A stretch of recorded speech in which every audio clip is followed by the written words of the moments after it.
What's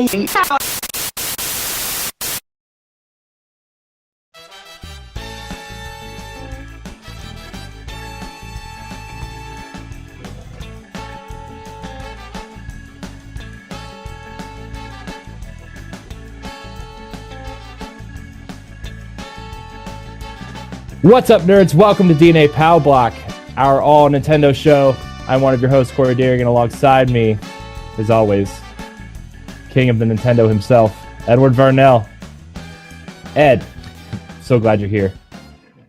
I'm so glad to be back. Pow Block, I love you so much. I miss you. We took a little break. Took a little break from Pow Block, but 2017. He's bringing it back. Woo! Yes. So just like the Nintendo Switch. Yeah. Bringing back some Wii U games. Woo! Woo! No? Okay.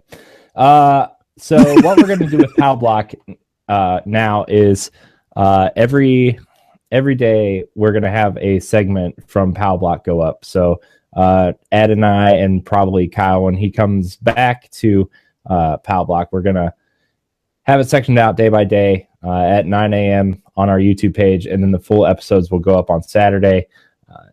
We're gonna just have different segments, and we'll have the full episode go up on Saturday for easier way for you to consume the content.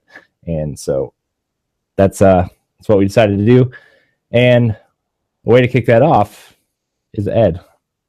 We're going to talk about our top 25 Wii U games. Yes. Of all time. Now, there's a couple caveats to this.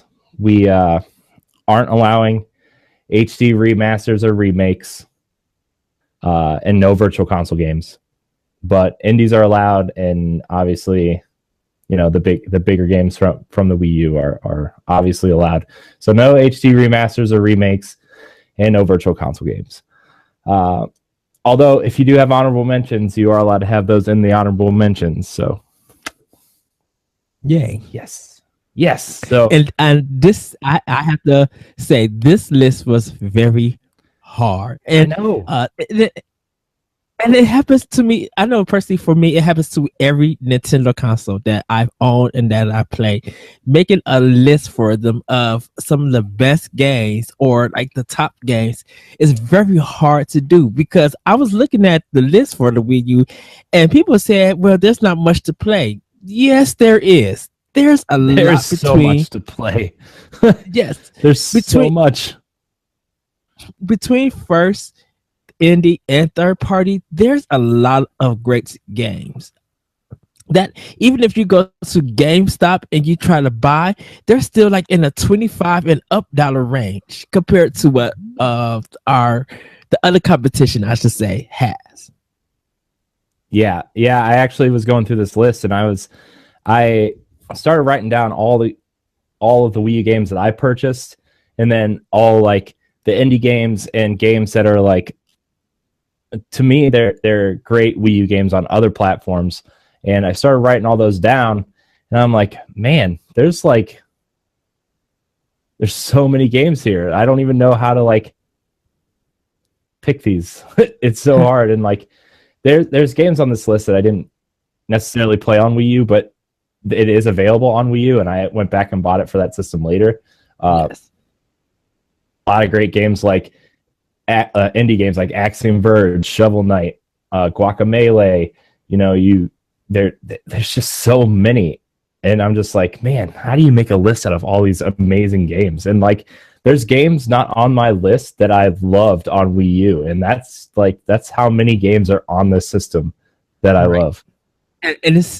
And when you put like with no remasters and Wind Waker HD and Twilight Princess, even though they can't be on the list, I think they are one of the two must-haves for Wii U. I mean, there's a lot of Wii U games that are must-haves, but those two, like, if you missed them and you didn't play them on the GameCube when they originally came out, those two are just like, they need to be in your library and they need to be played. Yeah, I mean, sometimes I know like the big joke for DNA for years has been like, I think Twilight Princess is the best Zelda game. Like that's just like the running joke. But and I also feel like you and me are kind of like the only people who champion that game sometimes. But like I love that game so much, and like that game would probably be in my top 5 Wii U games if I was allowed to put it on this list. Exactly. It's such a well-designed game. Like to me, it's bigger than Ocarina of Time and Majora's Mask. Yeah, and it has the best dungeons. Yes. I still love the Mansion dungeon and the winter getting the soup. Like I still love that dungeon.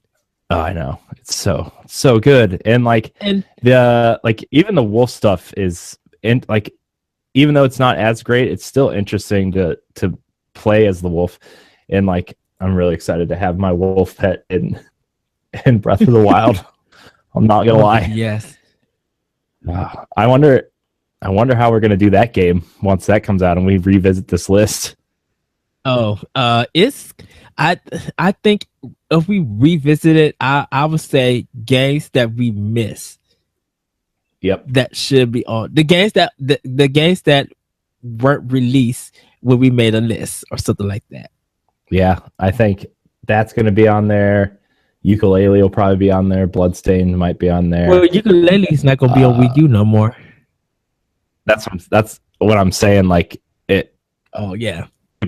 A lot of people are probably going to play Breath of the Wild on Switch, and like, if whoever gets a Wii U, like people like say 10 or 15 years down the road when people are looking for Wii U's to play Nintendo games, like people are looking for GameCubes or N64s now.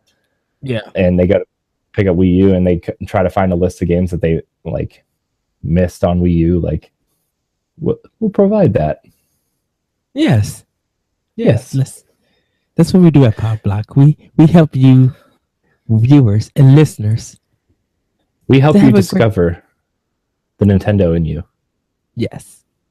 Is that something? We help you discover Nintendo games that you don't want to trade in. You can trade in anything else from Xboxes and PlayStation 4 all you want to. The Nintendo games, not so much, because when you try to buy them back, they're going to be high in demand and kind of hard to find. They're already hard to find. I was looking like on Amazon, I was looking at Wii U games that like I don't own and I would like to eventually purchase before, the Switch comes out, before they're really hard to find. And even like new Super Luigi U, like the hard copy of that is still like $60 on Amazon, or like, oh wow. There's a couple other ones that I missed. Like Lego City Undercover, the non-Nintendo Selects version is like $75. Wii Sports Club is like $80. It's like these games are this still current generation and are still this hard to find. Dude, I have people still ask me where's Wii Fit U at. Like, when I buy that. I know. And like Nintendo always sells through stuff and they look at their stock and then they just don't print it anymore, which sucks sometimes, especially later in the generation when people are like, some people are getting their Wii U's for Christmas, or people are finally picking up a Wii U after not being able to afford one or something. And it's like, what games do you buy? Well, I have a ton to recommend to you, but sometimes you're going to have to search a little harder or pay a little bit more than you want. And that sucks. Or get the digital version off the eShop. Yeah. Get a My Nintendo account and a 2 terabyte and go at it. Speaking of getting at it, we should get at our list. So, yes. I was trying to think about how we would be doing this list, and do we want to make a proper top 25 list, how we did on Connected, where we score each one with points and then we just run down the list? We add the points together and then that would be our definitive list. Or do we just want to go? Or do we just want to go through the list? Okay, we'll just go. Yeah, let's go through the list. Because the thing about it is that we'll probably have the same games on there, and regardless of where they're at in our list, know that, you know, if it's a game that we come across that we always talked about, we can move on. Yeah. Yeah. Whatever we need to add. Okay. So we're gonna do our honorable mentions first, and then we'll jump into our top 25. I don't really need to say much about any of these, so I'm just gonna yell them out. NES Remix, I thought, was a great little experiment, especially for people who needed a challenge and love retro games. I think that this was a cool little experiment. Both of them are really cool. Lego City Undercover gave Nintendo fans that kind of open world GTA experience, if you want to go that route, but like in a Nintendo way. And they had a lot of cool little Easter eggs in there. You know, even the stars from Super Mario Sunshine were in there, so that was really cool. Minecraft or Wii U edition, I think, is a cool thing that they finally did, even though we said it would have been cool about 7 or 8 years ago on Wii when the game was actually popular. And then Wind Waker HD and Twilight Princess HD. I mean, I don't think I need to say much about those games. Those games are must-haves for the system. Like I said earlier, they're just ineligible for our list because they're both remakes or remasters. So I think those two games, though, are like top 5 if we did include those on the list. So that's what I have to say for my honorable mentions. What about yours, Ed? Well, my honorable mentions is Injustice, Gods Among Us. A lot of people, you know, even though it is a multi-platform game, the Wii U version, that even though some people say that's not the one to get, it became one of the hardest games to find. And you still can find PlayStation 3, Xbox 360 versions of that game. Wii U, not so much. So that kind of says a lot about that game. It is really good, and I do recommend if people actually find a physical copy. I give it a go. I love that game. I would actually argue that the way the Wii U controller is set up with the Pro controller with the D-pad at the bottom of the controller, yes, on the same level as the face buttons, I would almost say that that's the definitive controller to have, especially for fighting game fans, because you're always looking for yes. I mean, for people who don't use fight sticks, you're going to use the D-pad, and that D-pad, if it's on the same level as the face buttons, you have a clear advantage over like the staggered stick approach of an Xbox. That's a lot. Oh, that would be so cool if your Wii U game Pro controller connected with your Switch system. I bet it will. To do that. I hope so because I have 3 Pro controllers, and it would be kind of nice not to have to like buy one. Exactly. But if I have to, I will. My number 2, Jotun Valhalla Edition. It's such a nice Zelda game, beautiful art style, and because we didn't get Hyper Light Drifter, I think this game is a good recommendation. Freedom Planet is the like Sonic inspired 2D platformer. They did announce this Freedom Planet 2, but this game is so much fun to play on Wii U. Pokken Tournament, very, very great, challenging fighting game. You might think that it's not deep, but you play with some good players. My very own co-host Tony Zilakakis from World 1-1, we fought and he beat the mess out of me, and we played more and more, and it's such a fun game. It really is deep, and you would be surprised that it's so good when it came out over some of the big name games. And my last but not least, Tekken Tag Tournament 2 Wii U Edition, because who can forget that putting a fighter in a Wario costume and Mega Mushrooms and all kinds of crazy zaniness being in the Tekken game just heightens the craziness that game has always been known. So those are my honorable mentions. Nice. Oh man. That was a good list. That was a good list of honorable mentions. And that was all 10 games. I know. Just 10 games out the bat. I know. So from now on, we're just gonna volley back and forth, and then have like a little discussion on each game that's mentioned. And if it's a repeat, you can say a little piece about it again. But my 25th game, Zombie U for Wii U. I think that this game, Ubisoft does a lot for Nintendo, especially at the beginning of a console generation. They always like to take risks and experiment with their tech. And I thought Zombie U, to this day, is still one of the best reasons to own the Wii U for the gamepad. It does a lot of cool things with the gamepad, the backpack stuff. It requires you to shuffle through your backpack and look down away from the screen where the action is happening, and it causes a lot more tension.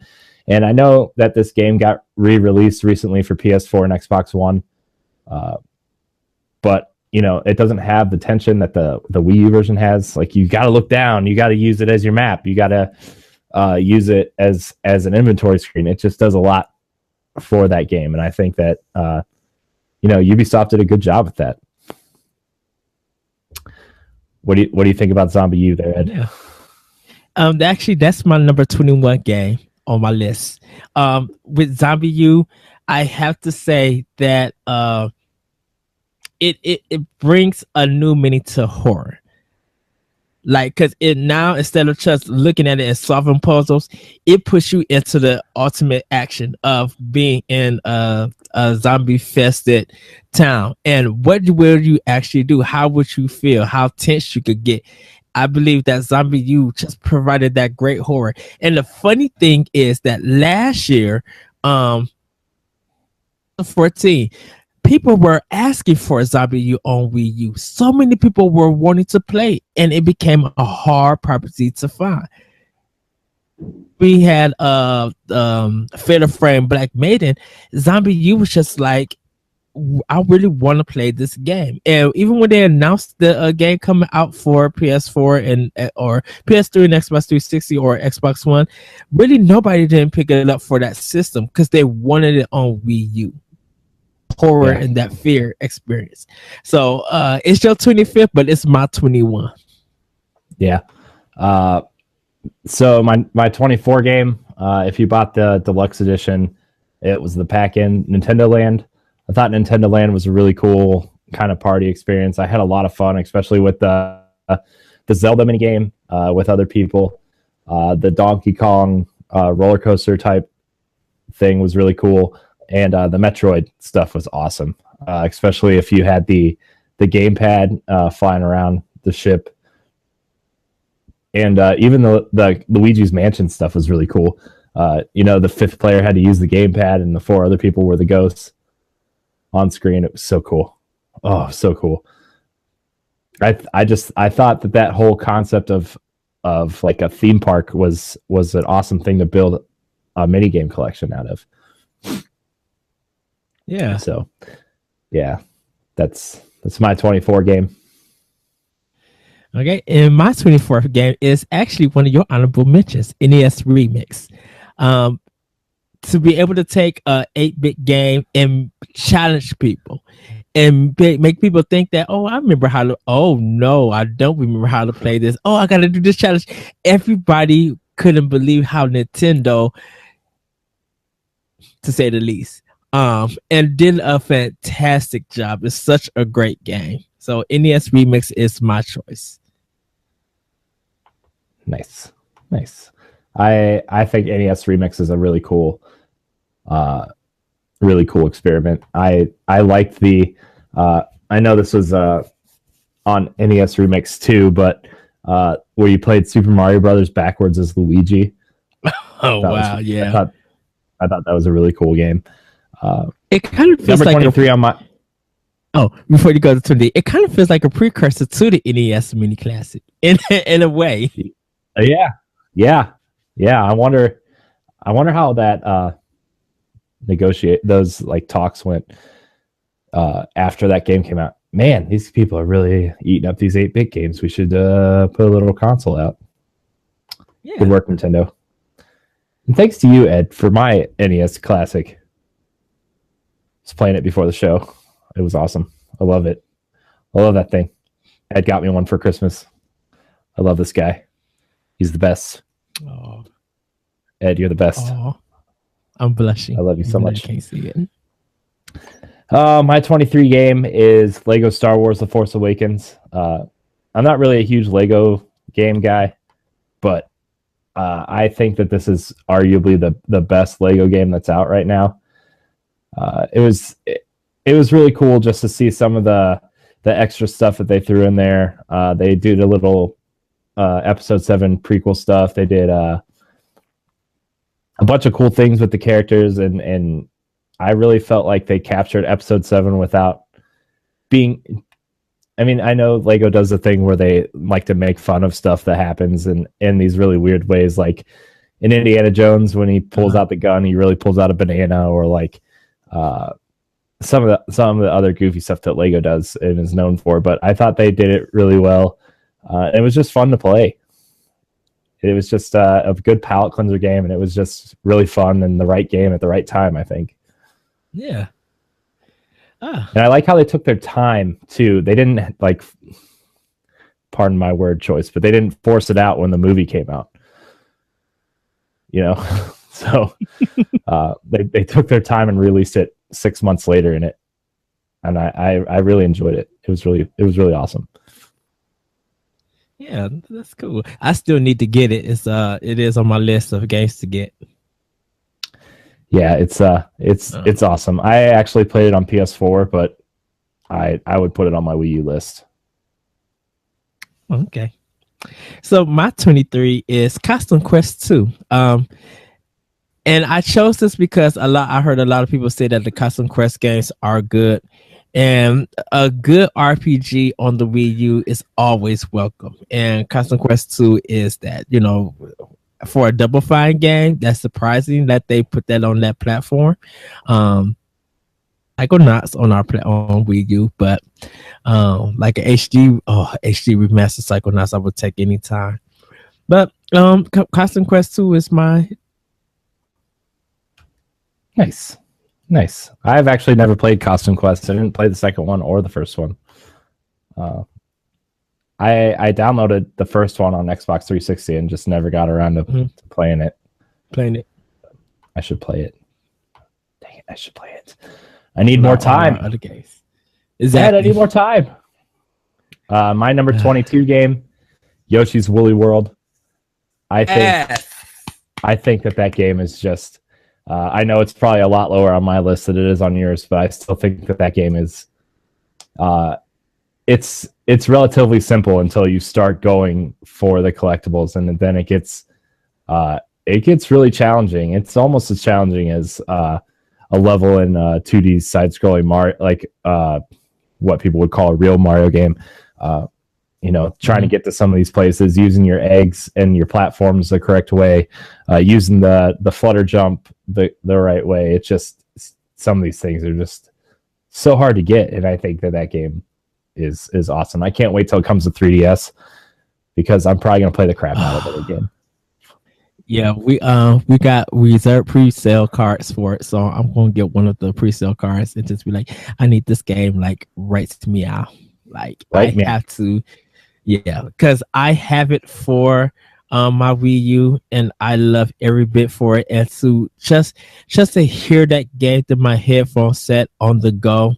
I'll speak about that a little bit later. It's like you said, it is higher on my list. So when I get to that, I'll give my reasons why. Yeah, I like that. I just adore that game. I think it's one of the best looking games on the console too. So, so good. Yeah. So my 22nd game is Child of Light. Beautiful music, great gameplay. I know the rhyming scheme some people had a problem with, but it's such a lovely RPG. It's in the vein to me as Nintendo's Ori and the Blind Forest.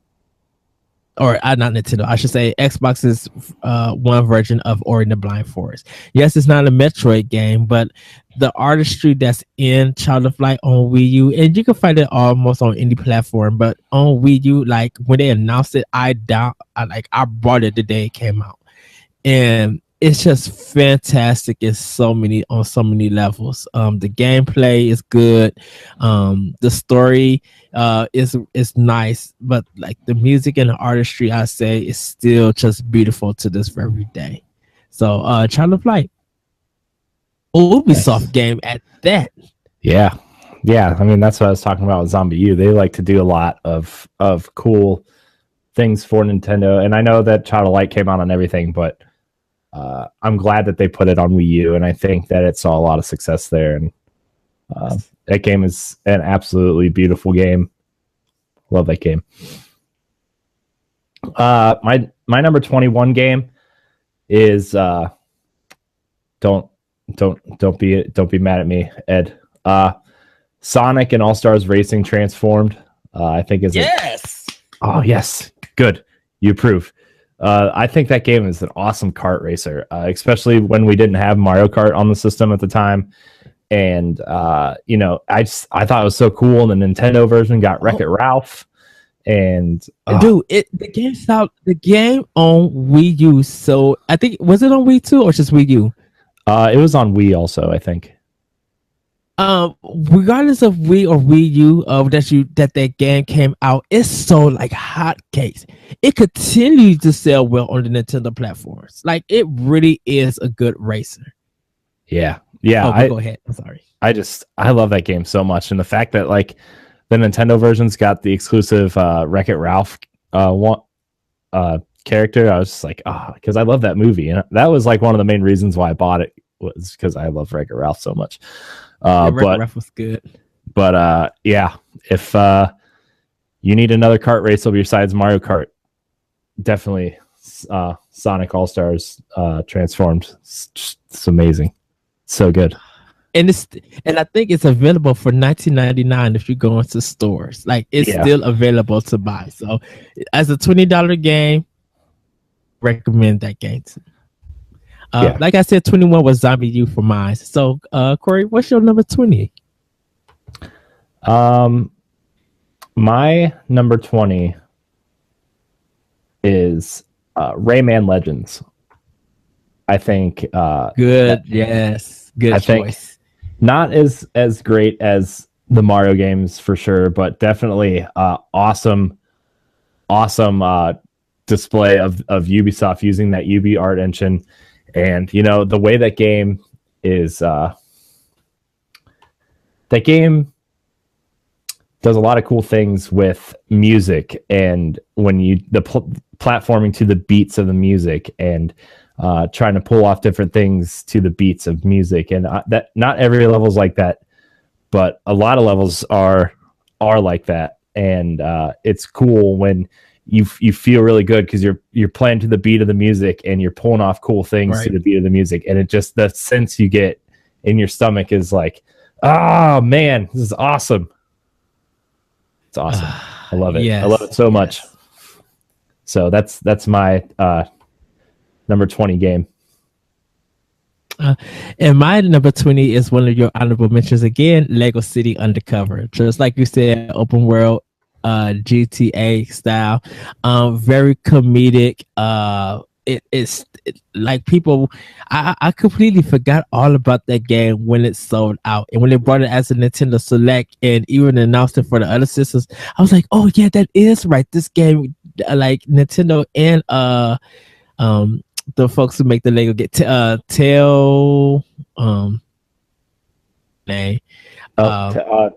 Traveler's Tales. Traveler's Tales, yeah. I was about to say Tales. Traveler's Tales, like coming together to make this game, because a lot of people don't realize that the Lego games always sell better on Nintendo platforms. So this was a smart business move on Nintendo and Traveler's Tales part of making that game firstly exclusive to that system. And so I mean I'm going to be picking it up also for like the 1999 Nintendo Select because I did miss it and I didn't have my Wii U just yet when it first came out. But I can't wait to play this game. So good. But that's number 20 on my list. Nice. So my number 19 game, I know when I go back to it and play it and actually finish it, it's going to be higher on my list. But Tokyo Mirage Sessions Sharp FE is a beautiful game. And I liked Persona a lot on the Vita. Persona 4 Golden, and this game does a lot of similar things that Persona does, but it also puts Fire Emblem in there, and the music is just so upbeat. The music is so upbeat and cheerful, and just like it just makes you happy listening to the music and playing the game. And oh my gosh, I wish I would have stuck with it the first time, but I'm going to play it as soon as I'm done with Final Fantasy 15. Tokyo Mirage Sessions and Twilight Princess are next on my list. I told you I'm keeping a gaming journal, and it's so I can keep track of the games I played this year and what I did in them. And, even on future shows, it'll create talking points for me. And so kind of like my Destiny kind of journal. Yeah. And that's that game. Oh my gosh, I don't know how to tell you how happy that game makes me when I see it. Can I before, because it's on my list and I'm going to really get into that when I get to it. Watch, if you do not believe us, watch the trailers. Yeah, when Corey talks about the music and the art style, those trailers are proving you right. Like, you have to watch it, because I even went on Twitter and was asking some people, I'm just like, are these real songs from an artist or anything? Because I really want the soundtrack to Tokyo Mirage Session. Like, it's that good. Yeah, it's good. You need to watch trailers. You need to watch if you can find some let's plays that haven't been flagged by Nintendo. You need to watch them. If you like JRPGs at all and own a Wii U, you need to play this game. It's oh man, I need to get back to that game. Just talking about it makes me want to get back to the game. So that was my number 19 game. My number 19 is actually now a pack-in, or you could buy it for $60 still. New Super Mario and Luigi Brothers Wii U. Yeah. New Super Mario Brothers Wii, great game, fantastic level design. This game takes it to another level. Like, it's beyond beautiful. The platforming and game design is still challenging. It's just it varies on how you want to approach it. We're still with 4 players. If you want it easy, it could be easy. If you want it difficult, it's going to be difficult. Luigi Brothers Wii U is it's the Super Mario Brothers 2 Japanese version on NES difficulty. And I'm glad whatever they charged when it first came out, because my mom, she actually has both versions. She has New Super Mario Brothers by itself, and then she has Luigi Wii U separate. It's difficult. Yeah. And if you think that Mario games are only for kids, play one. I say play this game, and you will see how challenging both games are, especially Luigi U. So that is my 19th pick. I love both of those games. I love the challenge. There's something about me controlling Luigi and Mario, and knowing how to use both characters, because you can't use both of them at the same time. Like my friend playing your skill of playing Mario is going to be way different on how you do Luigi.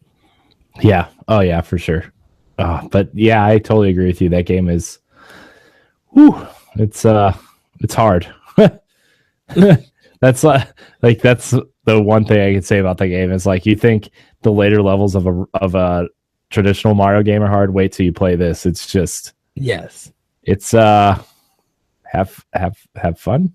I don't really know what to tell you. It's hard. Be prepared because this is the 2-player Dark Souls. Yeah, that's how I compare it to. It's hard, and like the timer on the levels is shorter too. So like not only is the level more difficult, but you also have less time to finish. You got 100 seconds. Run. Yeah, just run, run. Yeah, good pick, Ed. Good pick. My number 18 pick is also a platformer, Donkey Kong Country Tropical Freeze. Little disappointed that it wasn't a Metroid game that Retro was working on, but those Donkey Kong games are really good, and that game is no joke. It's relatively hard, also, especially later in the game. It's I like it a lot. I like the art direction in some of like the shadow levels. Goodness. I think the verticality of the levels works well.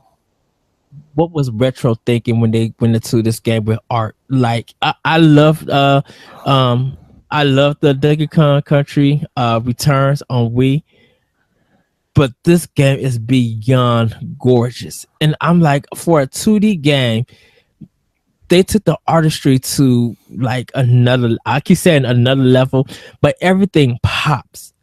Yeah. And it looks so good, and it's just like, you talking about now. I said Luigi U was difficult. Tropical Freeze is Dark Souls plus hard. Like platform, like your platforming skills are going to be tested. Yeah, and even your platforming skills, and even if you nail a jump, like. If you're nailing a jump and you're like, yeah, I nailed that jump, there's an enemy up top throwing something at you, or like a cannon in the background shooting cannonballs at you, and they can hit you when you nail a jump and knock you off, and you're just like, dang it, and you just watch them blink and fall to the ground, or like run away, and you start playing as Diddy Kong, or it's just like, come on, man. Yeah. So I mean, the game is worth the investment. I love Tropical Freeze, and I love going back and playing that game and getting my tail beat, because I sometimes gotta remind myself that my platforming skills need to be at another level. So only way to get it to get my platforming skills to that level that I need, play Tropical Freeze. That just does it straight justice. Yeah. So that's my 18 game. What's your 18 game, Ed? It's going to shock a lot of people. Star Fox Zero. People say that this game was disappointing. People have different views and stuff about it. But I love the fact of the gameplay mechanics on how it feels like. Talk about immersion in the game. Immersion is not sitting down on a bed or on a couch and playing with a controller. Immersion to me is not just VR only and getting that feel. What Nintendo and Platinum did was fantastic with Star Fox Zero. That you have to, have you ever thought of being a pilot or ever actually like getting that feel on how it feels to be in even let's take Star Wars for example, to be in a cockpit like that and fly around, you just can't look at a TV screen and be like, oh, that's how it goes, and to be satisfied. They really immerse you into the action of this game, and you have to micromanage and be aware of what's going on with your surroundings. So you got to look up, you got to look down, you got to make sure fly at the right time, be able to line up your shots and stuff. Like if you were a real pilot or ever thought about it, or even think about how the pilots in Star Wars felt, getting that little viewpoint, Star Fox Zero to me personally nails it. And then to get the Star Fox guard as an added bonus, like in the box art, is still beautiful. I still think it's one of the best box art of 2016. Like I completely enjoyed this game. So even if you feel like you're disappointed or anything, to me personally, Star Fox Zero is high on the mark of like a really great game. It might not be the Star Fox that some people wanted or you might want, but give it a try. I do recommend giving it a try. If you want to borrow it from a friend who got it, or they'll sell it to you, take them up on that offer. But it is, to me personally, one of the top games on Wii U. That's why. But even though it's number 18, it's a recommended for me to play. Yeah, fantastic and all. I actually almost put Star Fox on my honorable mention list, and I actually almost put Star Fox Guard on my top 25 list because of how great those mini games are, or that mini game is, and like watching the security cameras and protecting things with that. It's just, I like that mini game a lot, and I thought it was smart to pack that in with it. And Star Fox Zero is one of those games that you're either going to like or you're not. It's not going to be one of those games where you're like, oh, this game's okay. I feel like, the stuff they did with the gamepad, like the motion control stuff was not preferable, but I liked the ideas they had, and I liked that they were really, really going for that N64 nostalgia that everybody wanted them to do in the first place, which is why I think that I like that game a lot, is because like it wasn't Star Fox Adventures, it wasn't Assault, it was Star Fox 64, but HD on the Wii U, and gave us a little extra bells and whistles, and the environments were I've never seen such pretty water in my life. Oh, and I gotta mention the anime short is, oh my goodness, the anime short, I want more. I was just like, I really want more. And I would say this for people who felt disappointed about it: you kind of got to realize what Nintendo was trying to do for Star Fox. Now, for a lot of people, top 10 disappointed lists and stuff, Star Fox Zero gets mentioned and is lower compared to No Man's Sky. So that says something about it wasn't that bad. It might have been disappointing in a certain way, but it wasn't disappointing as No Man's Sky. Yeah, Sky. But I'm just like, when something like that is on a lot of people's list, it to me personally, I feel I'm not offended about that. Yeah. I still think like there's a lot of things I probably would have liked to see different about Star Fox, but at the same time, we got that Star Fox game that we've been asking for 20 years. So, right. It was good to see that game.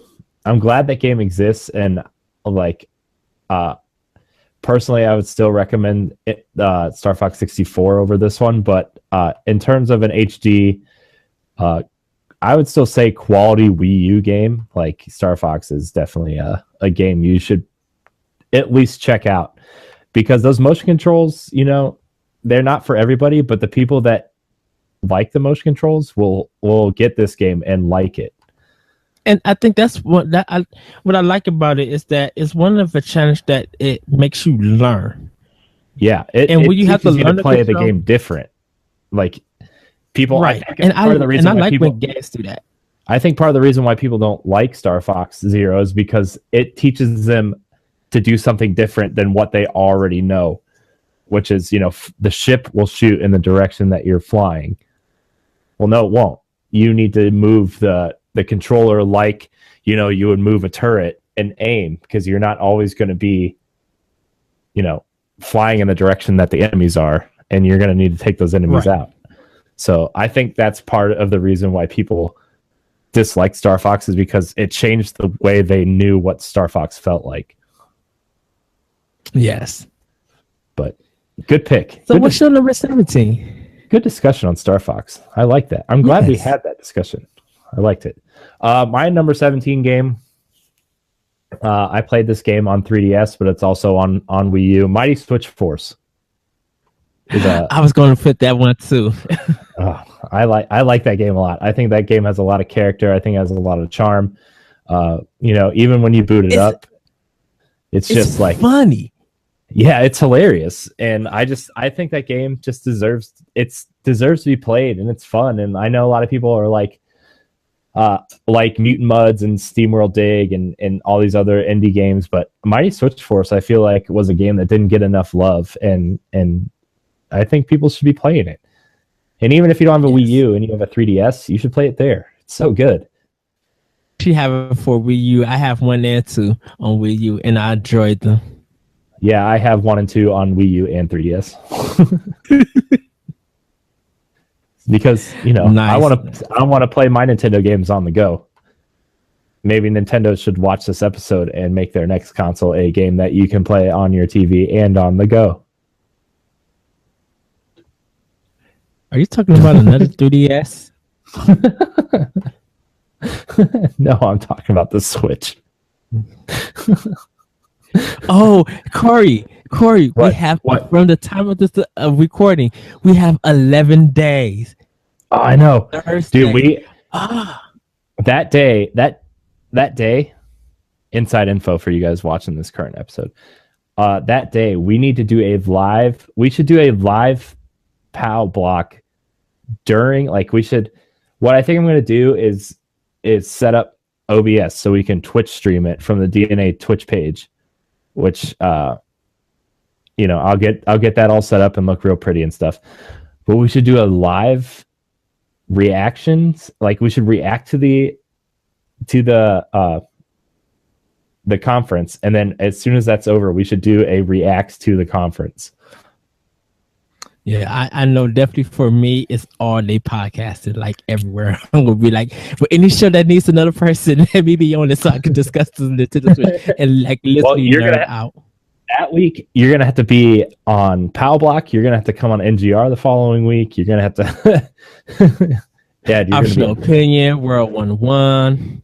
Yeah. Oh my gosh, it's gonna be great. It's gonna be amazing. Yeah. Oh. Sorry, I know this is a Wii U top 25 thing. What's your 17 game?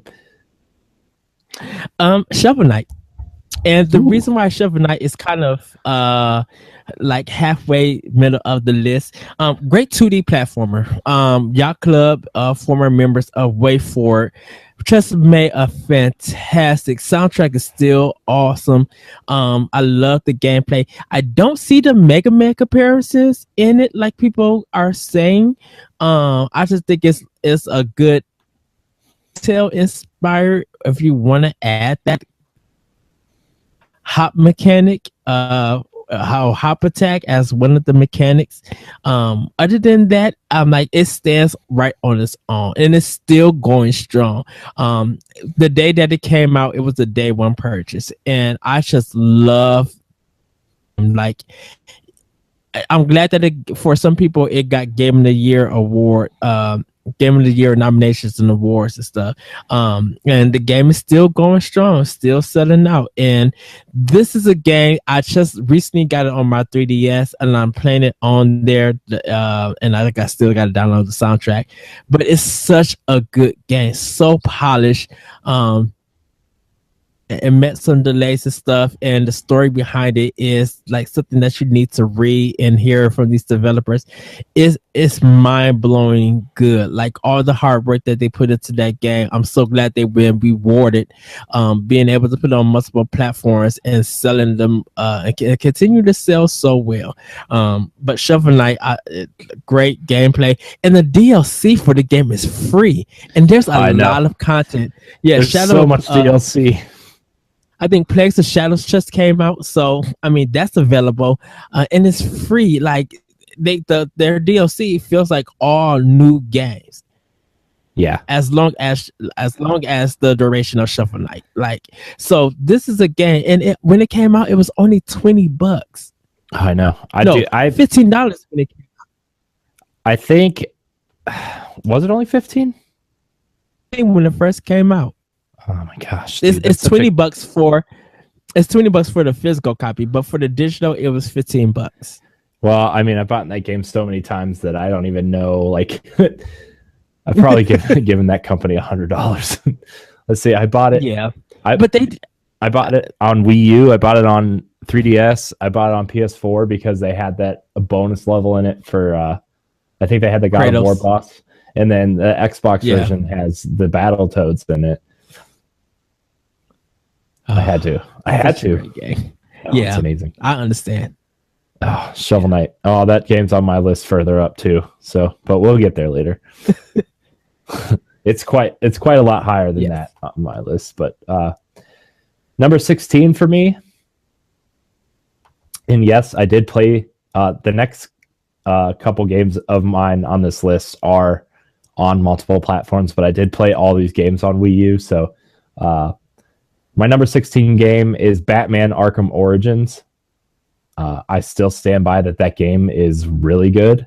I know a lot of people don't like it because it wasn't Rocksteady and it was still like Arkham, but not really. It had a different voice for Batman and the Joker, but I still think Troy Baker's Joker sounds just like Mark Hamill's Joker. It's almost indistinguishable, I think. It was a cool story. It was just a cool story and a cool game. And it did what I think City failed to do and it created the Arkham Asylum small space Metroid-y feel in an open world, but it did it smartly where it had the open sewers underneath that you needed specific keys to get to the next area. The whole city wasn't open to you at the beginning. You had to complete different challenges and different missions and fight different bosses to open up other parts of the city. And then the whole Bane sequence in that game, that boss fight was amazing. The Deathstroke fight was amazing. It was a cool game, and I think that game deserves a lot more credit than it does. And it's actually right now it's my second favorite of the Arkham games behind Asylum. I think that game is really strong. I think it's really good. So that's my number. I do have that game. I just need to I think I'm gonna restart it and be more committed to it, because I was playing it and I'm just like, this is okay, but I think you just kind of won me over to really give it more time. Yeah, it took me a little bit to get into it too. That beginning is kind of slow, but that there's this point about 2-ish hours into the game where you go to fight Deathstroke, and you're in this it's like some kind of factory, I think, and you're going through and you hear him but you don't know it's him, and then you go through and Black Mask is taunting you as well, and Black Mask has because at this point you don't know it's a Joker story, and you're going through and he's taunting you, and you find out that there's 9 assassins out to kill Batman, and one of them is Deathstroke, and you're out searching for Black Mask in this factory, and towards the end of the level you find out that Deathstroke's there, and he shuts down all the gates and stuff, and there's just this spotlight in this arena, and you have to fight him, and the fighting mechanic, it doesn't sound cool, but the way you fight literally changes for this one fight, and you have to learn how to a whole new control scheme to fight him, because he's powerful, he's got swords, he can kill you pretty quickly, and you have to learn this whole new control scheme while fighting the super powerful enemy, and it's cool. I think that fight is a standout in the Arkham series. I don't think that game gets enough credit. So good. So good. I need to play it then. I have, like I said, I have it for Wii U. I just need to spend more time with it. Yeah. And I did a lot of the Riddler trophies just playing on the gamepad while I was watching TV too. Like that's a good game to like. It has a lot of like you want to play it on the TV for like big epic moments. But if you're just solving some of the Riddler trophies, like it's a good game that you can just sit and watch TV and play it on your gamepad. Yeah. Cool. So. Nice. Well, my number 16, I played this originally on PS3, but I love that this version did come out to Wii U, and it's Guacamelee Champion Edition. Mixing Metroid with Lucha or whatever Lucha, whatever it is. The Lucha Libre, the wrestling stuff. Lucha Libre, yeah, the wrestling thing. I don't know if people like it's such a fantastic game, in the championship edition. It's like kind of definitive version. It's still so good. I love how they play they pay homage to Nintendo with some of the games. Like they have one of the Super Ombre brothers, and it looks like Mario. It's so funny, turn into that chicken. It's just running real fast. Like the game is funny, but it's so cool and well designed. Love the story and art. But yeah, Guacamelee Champion Edition is my number 16. I do recommend everybody to do get it. I haven't played Server yet.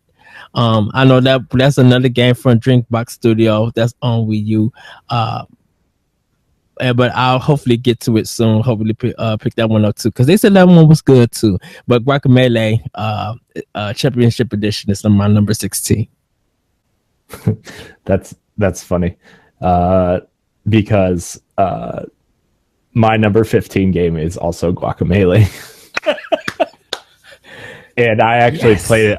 I played about 80% of the game on the gamepad. While I was watching TV. That game is so good. I love that game so much. It's just this cool amalgamation of like it's almost more Castlevania-y than Metroid-y. I feel like so, but it's still that game. Oh, and you can turn it like the first time I turned into that chicken was just like, okay. I fell out laughing because when he turned into the chicken and the speed of it, I was dead gone. I'm like, this is so Looney Tunes, but this is just hilarious. I know. It was great. That game. So good. So good, Ed. So good. Well, that was your 15. Then my 15 is Kirby and the Rainbow Curse. I love what they did with the frame rate. Even though you play the whole game on the gamepad, like, come on, let's just admit it. You play the game. It's a gamepad game. It looks extraordinary. I still think Nintendo is the best company of publisher and designer to actually experience different art styles and make it work for their games. This game has a nice claymation feel to it, and the art is so amazing, and it's challenging in the way of where they're going to place where Kirby needs to go. It still has some great platforming to it, but Kirby and the Rainbow Curse is one of the best games on Wii U from the Kirby series. Hopefully people can find a copy, because once again, it's sold out. Yeah, and it's already more expensive on Amazon than it was when it came out, because I think that game was only $40 when it came out, and on Amazon it's like $50-something right now. Yes, and you could use Amiibo for it. So, I had my King Dedede Amiibo. I was so happy when when RoboBot came out. I was so excited that they redid some of the Kirby Amiibo, and I was like, yes, I found my King Dedede, because that's the only Kirby Amiibo that I wanted for Smash. Because like when I was playing Smash a lot when it first came out, like I was using King Dedede the whole time, even online, and like I was like, I need some Amiibo, and I couldn't find it anywhere. And then it was one of the ones that they released late, and it was like one of the first ones of that wave that sold out, and I was like, no, I need this. And then when RoboBot we'll have to have came out, I was like, yes. So I'm sorry, I didn't mean to cut you off. No, I didn't mean to cut you off. We're gonna have the discussion on Amiibo, because sounds like you know exactly, and it's not about it's about it. My one thing is just that if they weren't gonna buy the Wii U, and she was the first one sold out everywhere. Yeah. Amiibo. How do we fix the Amiibo problem? That's going to be a future episode. Continue to buy more, and I love the Amiibos. I don't care what anybody say. I love them. I do too. I probably have Corey, like 25 or 30 of them. I got 2 of the Zelda 30th anniversary ones. For I Christmas. got all 3 of them. I didn't get the Wind Waker ones. I got the 8-bit one, and then I got the Ocarina one. I got the 8-bit, the Ocarina, and the Wind Waker ones. Nice. I need to find the Wind Waker ones eventually. But yeah. Mm-hmm. I might pick one up and send it your way. Mm-hmm. No, you're not allowed to send me anything else. No. But boss. But Corey, what's your number 14? Darksiders 2. It was one of the last games THQ put out, and they ported it to Wii U, and I really like that game a lot. It was if you guys never played Darksiders, it's pretty much a dark Zelda type game, and it has the combat. Let's rephrase that. The dungeons. Let's rephrase that. What? If you haven't played Darksiders, pick up Darksiders the remaster version for Wii U. Yeah, because it is available. Yeah. Oh, but go ahead, Corey. But 2 improved on the first game in a lot of ways. I think the horse was cool. I thought that game was awesome. The weapons were cool, and the combat felt more fluid.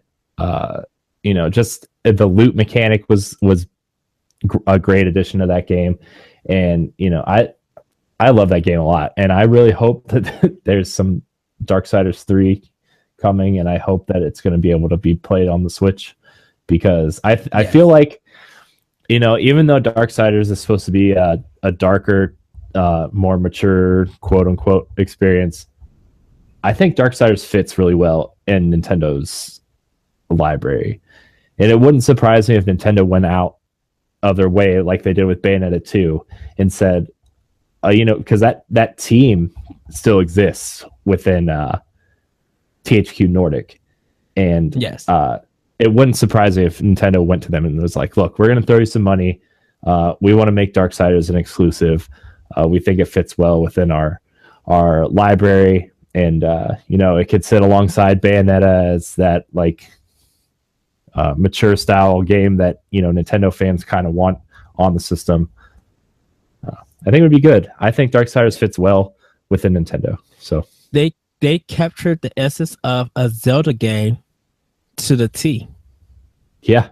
So and we'll have both of them. You don't get that at first, because you're like, oh well, this game kind of looks like a God of War game, like a cheap knockoff of God of War, like when you first start playing it, and then you get to that first dungeon in the first game, at least, and you're like, oh man, now I gotta solve some puzzles. Man, right? Oh, so good. Boss to get the weapon for that dungeon. Yeah. Definitely. If you're into Zelda, you should definitely check out Darksiders 1 and 2. Yeah. I could just see Nintendo going to Capcom and to THQ Nordic and be like, look, we want an Okami 2 because you guys know how to do that well, and we want Darksiders 3. Don't tease me, Ed. Don't tease me with that Okami 2 talk. I'm just saying. I know there's a DS version. I know there's a handheld version, but as a console, yeah. I really wish they would have. I really wish they would have ported. I really wish they would have ported that first one to Wii U too. Capcom is making too much money off of Nintendo. So I know. With of Capcom not to go to Nintendo, be like, we want to put Okami 2 on Switch. Yeah. But my 14 is one of yours, Rayman Legends. Nice. Beautiful graphics, music, 4-player. It was kind of the introduction to Amiibo, but we didn't get it. We didn't get it because it went exclusive and it didn't go through. But it's such a fantastic game. So yeah, number 14 for me is Rayman Legends. Such a good game, and the Wii U version is the definitive because the gamepad player gets their exclusive character and their they can help the other players out by like placing stuff down and stuff, similar to new Super Mario Brothers. But my number 13 game, Mass Effect 3 for the Wii U, still to this day, even though the other two games aren't on Wii U, which is sad because I really would have liked to seen Mass Effect 2 at least come to Wii U. But I still think the gamepad, like the things you can do with the gamepad for Mass Effect, the way you can control your party members as well. I think gameplay-wise, Mass Effect 3 on Wii U is a definitive way to play it. You can control your teammates. You got the map on your screen. You got a bunch of stuff you can do with the gamepad. And to this day, I still have this argument with people saying, look, Mass Effect 3 on Wii U is the best version of that game. And I know it didn't get any of the DLC. I know it didn't get anything because it sold very poorly, because that same week they released the Mass Effect Trilogy collection on the other two consoles for the same price as this one on the Wii U. Yes. Which I also argue they could have just ported the other two games without any gamepad support to the Wii U and done the same thing. But man, that version of Mass Effect 3 is so good. So that's my argument over here. So my number 13 is a game that you just got, Corey, and that's the Wonderful 101. Yeah, I had that game for a while, and then like I traded it in for something else because I went through this really weird phase where I didn't really, like, after I was done with the game, I just felt like I didn't need to keep it, which is a terrible decision. It was a terrible decision. That's a story for a different video. Well, definitely for me, to the beautiful Joe vibes. So, great game. Hard to master, I should say. So be aware for that. But it's once again great action. It's completely still funny. So yeah, that Wonderful 101 is my decision. 13. Nice. I like that game a lot. It was like this cool twist on the Pikmin mechanic and like a bunch of so good. So good. But my number 12 game, Injustice: Gods Among Us. I'm not a big fighting game guy, but I've probably spent I probably spent 150 hours with this game, just like nailing down. I was like, I want to get good at like two different characters and just get really, really good with them. And I was playing like the story mode and stuff. And then I was like, okay, I'm gonna play as Green Arrow, and I'm gonna play as Batman, and I'm gonna get really good with these characters. And then it turns out Green Arrow is the only character that can really do any damage to Superman. Because Superman's like, well, Superman can fly and like do all this other things, and he's really strong, and he's basically like super overpowered in that game, I think. And Green Arrow can shoot stuff out of his. He can shoot a bow and arrow, and he can take down Superman when he's flying. So like, it was so good. And then I figured out that Batman actually kind of sucks in that game, so I switched to like Green Lantern. I switched to Green Lantern, and Green Lantern can do a lot of cool stuff. So. But yeah, Injustice is. I cannot wait for Injustice 2, and I'm so excited because the collector's edition is rumored to come with a Supergirl statue, and I'm really into Supergirl right now, the TV show, and I'm just like, I haven't seen it yet. It's really bad, but it's really good at the same time. It's like it's one of those things. It's just one of those things that I keep watching because I just feel like I need to. But it's really like I like it. It's cheesy, but it's different from anything else DC does on TV, where it's all dark and sad, and everybody looks like they just kind of want to jump off the roof of a building and see what happens. Yeah. And it's totally different from that everything else. So that's why I like it, I think. But yeah, awesome. Injustice. I love that game so much. And then I'm sorry. And then I forgot. Like it came to PS4 games, the PlayStation Plus free games, and then it hooked me all over again because it gave like 4 new characters to play around with, and I could play online, and yeah, it was. It got me. Yeah, like I said, I have that game. I just gotta put more time into it. And I was just like, okay, I get this, but I got so much other stuff to play, and that happens to me a lot.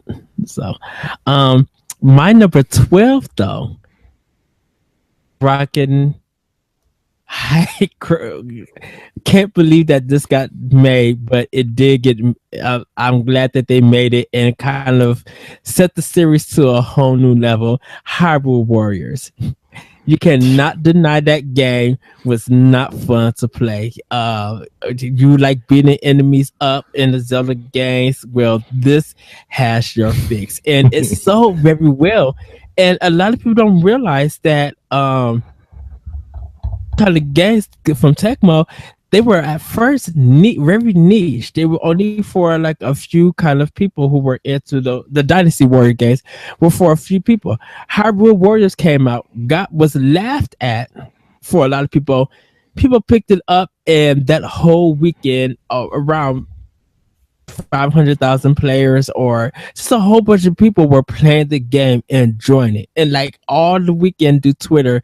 And on Facebook, people were posting screens and just discussing the game on how good it was.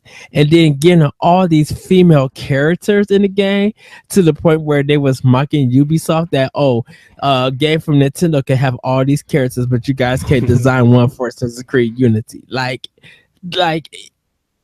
crazy. The animation is fun, is good, and still to this very day, even though we have opinions about the 3DS version, the game on Wii U is just still wonderful to play. Yeah, I agree. And then playing on the Legend of Zelda map for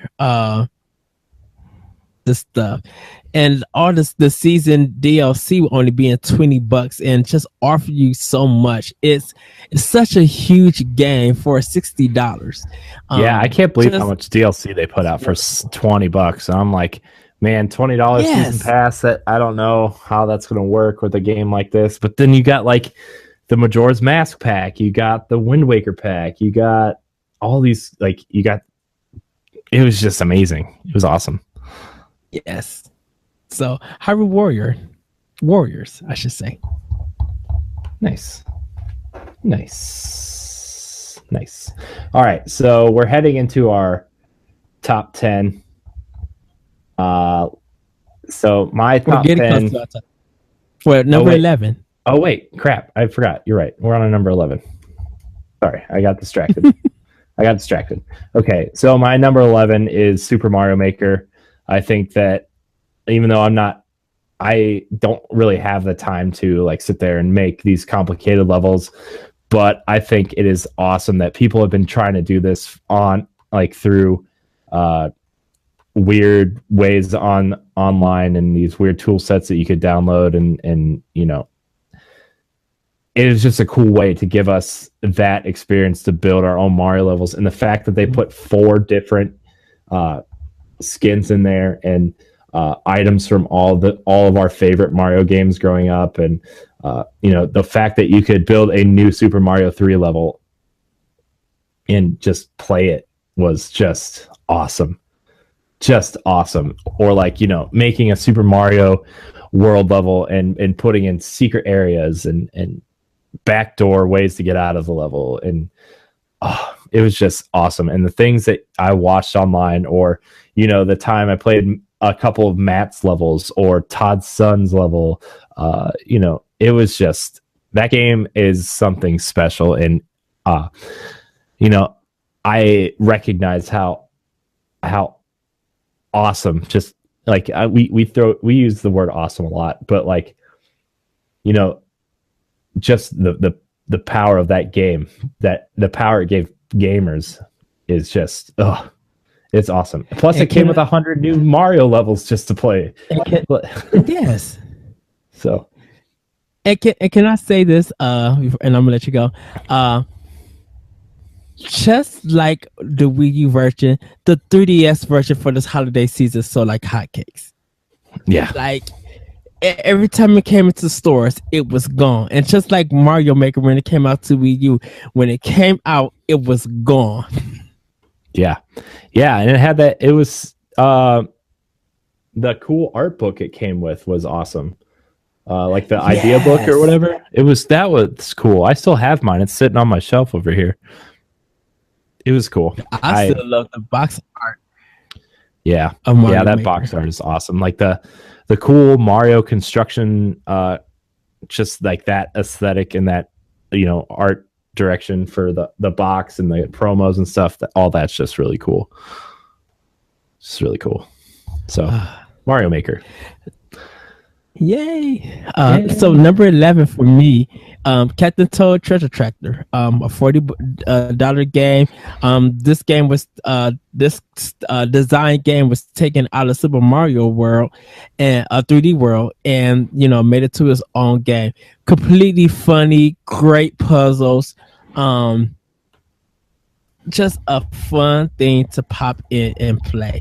It's not too long, but it's worth the investment. So Captain Toad Treasure Tractor. I'm like, it's a great puzzle game, and at some levels it makes you think. But how do I play a Mario game that doesn't allow me to jump? Mm-hmm. That you would be asking yourself, or Mario style game, I should say. That would actually. And you just put the time in it, you be able to figure everything out. So yeah, such a good game, and it came with an amiibo. So you might be able to still find one that came out with the Toad amiibo. So yeah, Captain Toad Treasure Tractor is my number 11. Nice. Now, Corey, we get into our top 10. Yeah. Okay. So now we're getting into our top 10. Sorry, that was my bad the last time. So my number 10 game on the system is New Super Mario Brothers U. And a lot of people argue that we got a lot of 2D Mario games at the time. I think we also got too many 2D Mario games. But when this game came out, the last 2D Mario game I played was New Super Mario Brothers on the DS. So I was excited for a new 2D Mario game, and I 100%ed this game twice.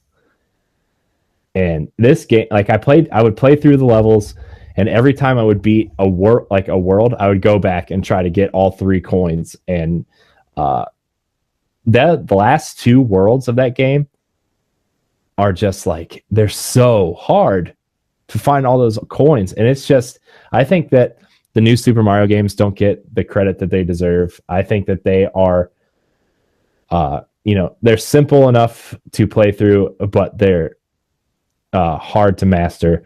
And it is just the perfect representation of what Nintendo has built themselves on. And that's the 2D Mario game. In this game, no exception. This game was awesome. It's pretty. That has a cool art direction. There's one level in particular, the Starry Night level, was just so cool to play through. And I wish they would have taken a little bit more time to do other cool levels like that. But New Super Mario Brothers U for Wii U is my number 10 game. I love that game so much. Awesome. And for me, my number 10 is Tokyo Mirage Session Sharp FE. Like we talked about earlier about the music, the J-pop in this game is the fighting, the gameplay, the story, everything is just fantastic. I haven't finished it yet, but I am working on getting that. Like Corey said, the Persona games. I love the Persona. I hate the fact that Persona 5 got moved to April. But Tokyo Mirage Session, Atlas working with Nintendo to bring this game out. It's just was just a great. I'm so happy that they did it. But yeah, I love this game. Like it was one of the hardest games to find. I actually had to go to Target to buy this game because nobody in my area was carrying it. Not even GameStop had any copies. Oh jeez. Session. I know. Tokyo Mirage Session Sharp FE is my number 10. Like this is one of the top role-playing games, pure role-playing games that you need to play. There's another one that's on my list that's higher up, which you probably could figure out. But this one is a definite, this needs to be in your library like now. Yeah. So like I said earlier, if I spent more time with that game, it would probably be way higher on my list. But I knew it deserved to be on this list, and what I played of it was phenomenal. So, my number 9 game is Captain Toad Treasure Tracker. Like Ed said before, it's a cool way to make a platformer without being able to jump, and figuring out the puzzles and getting all the collectibles in a level before moving on is such a challenge. You know, the levels aren't exactly that hard to finish, but to get everything, and like they place the items in the level so you can see them and you're like, oh, I need to get that. And it plays to the OCD in gamers very well, to where like, oh, well, I could walk left and finish the level, or I could spend another hour and a half trying to figure out how to get that coin or that star. So, yeah, Captain Toad Treasure Tracker is my number 9. Love that game. So good. Well, my number 9 is Paper Mario Color Splash. What else can I say about this game besides it being gorgeous, being funny? I love the Paper Mario series, and a lot of people can't believe that I still love that series. Ever since I played the first Paper Mario on N64, I have enjoyed myself. This one is no different. I love just searching everywhere, getting to fights, finding the secrets. The story is just wonderful, getting all the toads and stuff. I'm like, it's a kid's game, like my first RPG in a way, but it's kind of it goes deeper than that, and I love the fact that it just makes me laugh and it makes me feel like another kid. Like Nintendo nailed it, and I love when they make the realistic graphics of like a kitchen or something come in. It's still breathtaking, beautiful. So yeah, number 9, Paper Mario Color Splash. Oh man, speaking of realistic looking things, my number 8 game is Pikmin 3. Okay, we shared the same thing. We finally connected. Pikmin 3 is my number 8 also.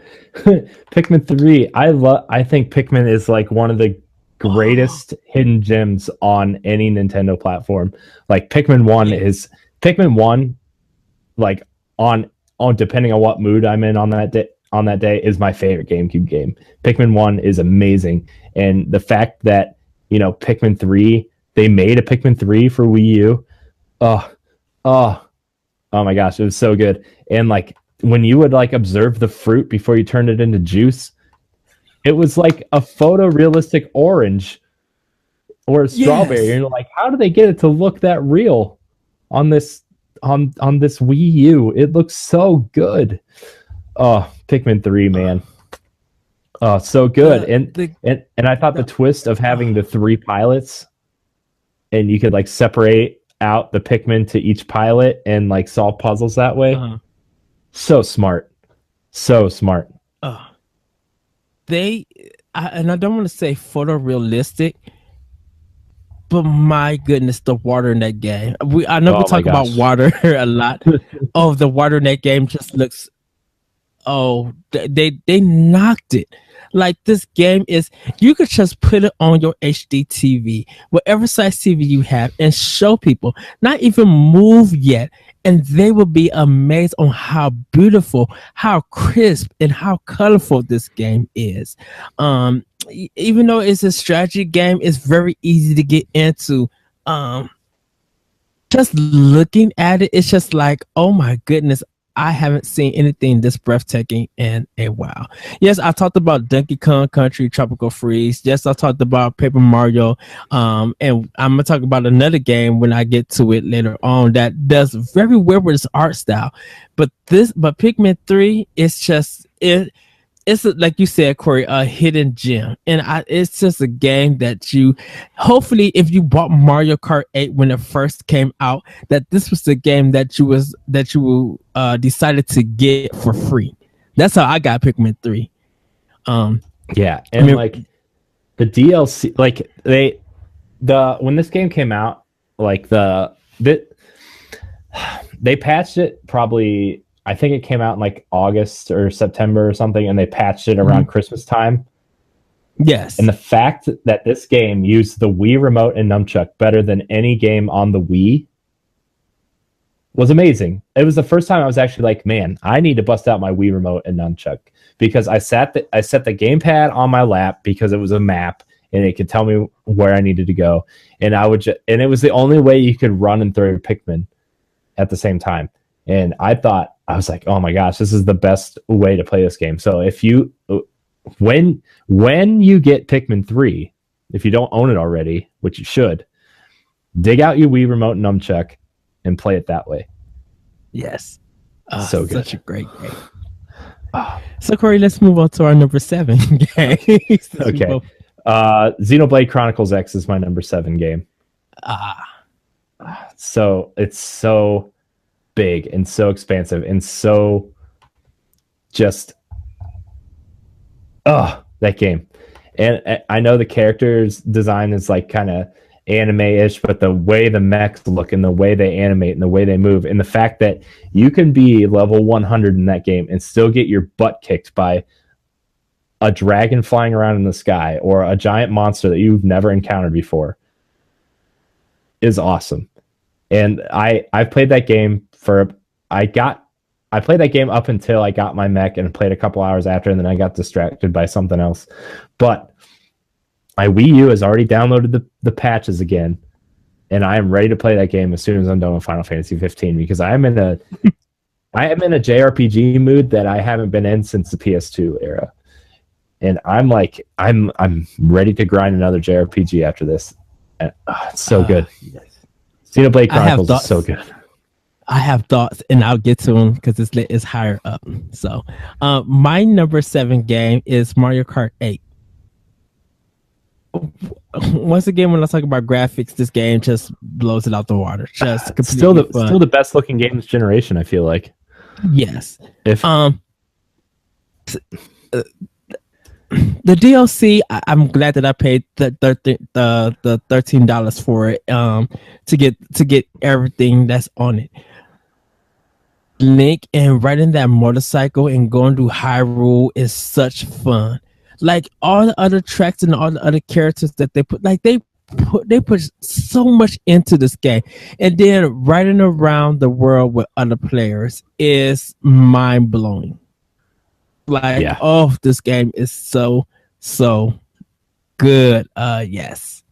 So, but Mario Kart 8, still to this very day, people are playing it online. And you got to think about this. For a game that Ubisoft did with that, people just like, oh, this is going to be better than Mario Kart. And this was the game to get. After 2 weeks of playing Watch Dogs, for a lot of people, they started playing Mario Kart, and it dominated the whole summer. Even during E3, and to this very day, people are still setting up matches to play Mario Kart 8. Yeah, Mario Kart 8 is it was the first time I got my wife to play, sit down and play a game with me for longer than 10 minutes. That game is freaking amazing. It is one of my I think it might be the best Mario Kart. Arguably, I feel like it has some of the best tracks. I think the DLC improved that game by a mile. I just that whole experience of Mario Kart 8 was just a wonderful experience. And when that DLC came out, and the Animal Crossing Villager is now my main, and the white the white dragster car that came with that DLC, oh, it's even better. And like, I thought I was going to be playing as Link a lot, and I'm like, okay, I'm going to play Link, and like something, I don't know, I just kept getting drawn into Animal Crossing Villager for some reason. And then I kept playing online, and it just kept getting better, and it was just, that whole experience is just, it's the best. Mario Kart 8. Oh, now I want to play some Mario Kart. No, I just want to play Mario Kart, Ed. Mario Kart. Well, Corey, what's your number 6? My number 6 game is Splatoon. I was really surprised by this game. I didn't think I was going to like it. I like third-person shooters, but I was like, this is Nintendo. How are they going to handle this? Like, and it wasn't even really on my radar until about a month and a half before it came out. And I was like, well, I'll probably get it anyway because it's a Nintendo game, and I know this game's probably going to be hard to get if it's not popular. But the first time I popped that in, I played through the campaign. I was like, that was a pretty fun campaign. But then you get online in that multiplayer match, and you unlock the roller, and you're just running around and painting everything. I cannot tell you that, like, the game I compared Splatoon to right now is Overwatch, in that it's so simple in its mechanics, and like it's really simple, but it's so easy to get into once you start unlocking weapons or skins or t-shirts or hats that boost your abilities, and then you start unlocking, you know, the roller, and then you unlock the bigger roller, and then you unlock the sniper rifle, and you unlock all these different things to, you know, not only take out your enemies, but also paint the floor or paint the walls, or you know, and the warp mechanic on the touchscreen is such an awesome mechanic to where you can get right back into the fight after you die, instead of, you know, like the one complaint I have about Overwatch is everybody in that game is so slow, and there's no sprint button, and you're literally running to the point for like sometimes 2 minutes. You're trying to get to your teammates, and like the fact that you can just tap on a teammate and warp to the closest teammate, or where, you know, where a teammate needs help, is just one of the smartest things I've ever seen. And that's why Splatoon is one of my favorite games on the Wii U.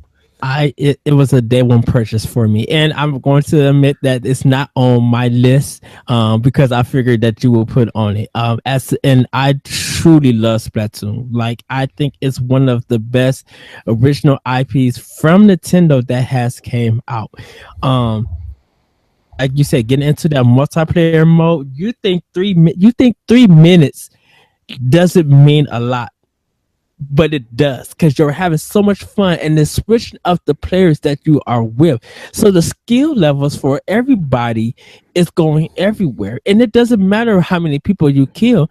It depends on how much area you cover with your ink, and the battles between get for a spot with your ink is one of the best feelings. Like, if you able to overcome and take their area with your ink, good about it. If you don't, you kind of be like, okay, I hope my team is doing at least getting other parts. And when you respawn and go back to that area, or people forget about you and forget what the game is about, you kind of realize that it's so easy, it's so fun, it's so addictive that those 3 little minutes just pass by, and you'd be like, okay, hurry up, game load, so I could get back into another match. Yeah, but I love Splatoon. Even though it's not on my list, it is like one of the best. On it. Yeah, and like I said, only reason why I didn't put it on is, Corey, because I thought you would put it on. So I'm glad that you did say Splatoon. If you didn't, then I'll have to like make a quick change for one of my games. Oh So, man. What's your sixth game, Ed? Super Smash Brothers Wii U. I have the Wii U and 3DS version, and I kind of play the game with my 3DS as for a control. This game is huge. The 8-player battles are so good that the commentary alone makes it worth the purchase, makes it worth the fight. Yes, don't care about your skill. I don't care if you button mash, or I don't care if I win or lose the match. Being around 7 other people trying to be a winner in that game, or even watching other people, like if you watch the game and form a commentary, you get hype, intensive, and it's so funny. And when the best players, even if you get knocked out and you're sitting there watching the best players go at it, the anticipation of who's going to be number one, you get surprised and be like, wow, who's going to win? And then when that person wins, like everybody in the room be like, oh, and it's just such, it's so fun to watch, but it's such fun to play.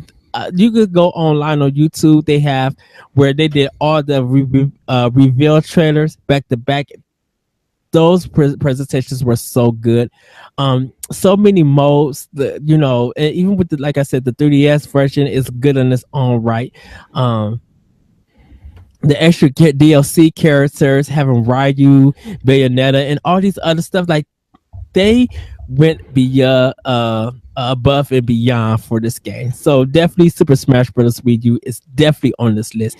And watching people at Evo play this game, it's just mwah. Yes. Yeah, I didn't put Smash Brothers on my list for the same thing. The reason why you didn't put Splatoon on yours, I figured, our top fives are going to be so similar that I feel like, we have to have some sort of change in there. And I recognize, like, Smash Brothers, this is the first time I got into Smash Brothers since the N64 version. Like, I played a lot of the GameCube version in college, and I loved playing with friends and stuff, but I never really sat down and took the time to, like, be good at it. And this was the first time I actually really got into it. I tried all my normal characters from those games, like Link and Mario and stuff, but none of them ever felt like, I was like, there's something off. And then I was playing King Dedede. I'm like, nobody likes this character, so I'm going to try to be super good with this character. And I did it as a joke at first, but the more I kept playing and the more I kept playing online and the more I kept facing different characters, I was like, I am actually learning how to use this character the right way. And, like, when I couldn't find that amiibo, the King Dedede amiibo, I was like, dang it. But then the other ones came out for Robobot, like we were discussing earlier in the episode, and I was like, yes, King Dedede is I finally have an amiibo to train and play with. And I stuck it in when I got that amiibo for a little bit and trained my King Dedede up. And I was like, man, this game is amazing. And the care that they took with not only their own characters, but Pac-Man, Mega Man, Sonic, these third-party characters, like the care that Nintendo takes with these characters and treats them like their own is just, say what you will about Nintendo, and, like, you're obviously a Nintendo fan if you're watching the show, but even if you're not, you can't deny that Nintendo does not take care of their franchises and does something special with other people's. Yes. So we're at the number 5 mark. Corey, what is your number 5? Yes. Top five. Time code number there. Okay. So my number 5 game is Axiom Verge, the best Metroid game on the darn system. This game, like, I originally played it on PS4. And I was like, you know what? I need to play this on Wii U. And that's where it fits. That's where it's home. This game is freaking amazing. It is Metroid in every single way you want it to be. The music sounds like Metroid. The gameplay is like Metroid. the secret areas and the weapons and the bosses, like everything down to a T. And the fact that this game was made by one person is just, oh my gosh. It's just, I know a lot of people make their own games. A lot of people are doing like, one or two man teams. Stardew Valley is another great example of a one man team creating a great game. But man, Axiom Verge is one of the best games I've played this generation, hands down. I would put it right up there with Shovel Knight as like one of the best available indie games on the system. Yes. It's so good. Oh my gosh, it's so good. And when you save and the way the egg closes up and the way you like just come out and you're like, got to shoot the door to go into the next area. It's just like, oh my gosh, it's Metroid. Everything. Sorry, I just want a new Metroid game. It's okay. It's a great game. I'm gonna leave it at that. Yeah. So good. For me, Super Mario Maker. I think this game is way better than Minecraft.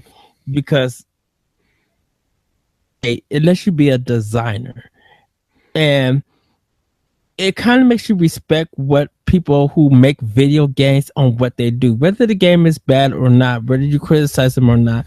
You got to realize that people have to think about this and design this from a different perspective. So to get that somewhat understanding, whether you're indie, third party, or probably thinking about how Nintendo make their games, Super Mario Maker is one of the best entries of level creation ever made. I enjoy making levels, putting stuff out. I need to return it so I can put out more levels. It's just other people's levels and seeing where their creation and where their mind at, and giving them feedback and being positive, or just let them know what they need to work on and stuff. Like it's such a good feeling. So I mean, it makes you feel like a test player, but it also makes you feel like a designer, and something that could take in real time to play. It equals 3 to 5 hours or even days to get that right platforming, to get that right where you want your ideas to go. It takes a good while. So Super Mario Maker definitely for me is number 5. Nice. My number 4 game is Assassin's Creed 4 Black Flag. I played this on the Wii U. I stand by that this is the best Assassin's Creed game. I did not expect anything from this game after Revelations in 3, but I had a GameStop gift card, and I already had every other Nintendo game when this came out, and I didn't have a PS4 yet. And I was like, okay, I want to play this game. It looks cool. I like pirates. I think the pirate theme is cool. Let's see what it's like. So I bought it. I dumped 75 hours into this game, and I 100%ed this game on the Wii U, which I don't think anybody else can say did that. I thought that game still controls better than anything they release afterwards. I think the upgrading your ship and the ship battles are just awesome. I wish Ubisoft would make a pirate game and just lift it out of this. I think that would be just awesome. And I never got to Rogue. I was expecting that to come to Wii U, and it never did.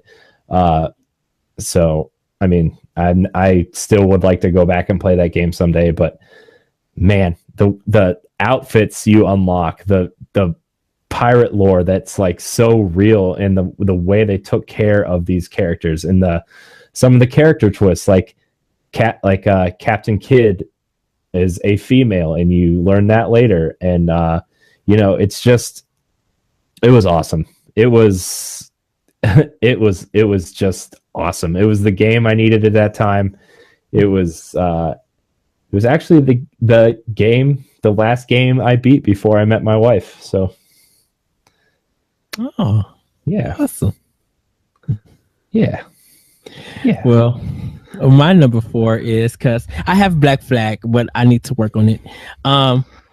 My number 4 is Yoshi's Woolly World, and I'm going to say this, and we're going to continue on to number 3. Yoshi's Woolly World, yes, the best, and it's really hard saying this. It has the best soundtrack of all time on the Wii U. Yes, art style, and I love the level design. This soundtrack, though, much as I want to argue, Super Mario 3D World soundtrack is one of the greatest. Separate those two.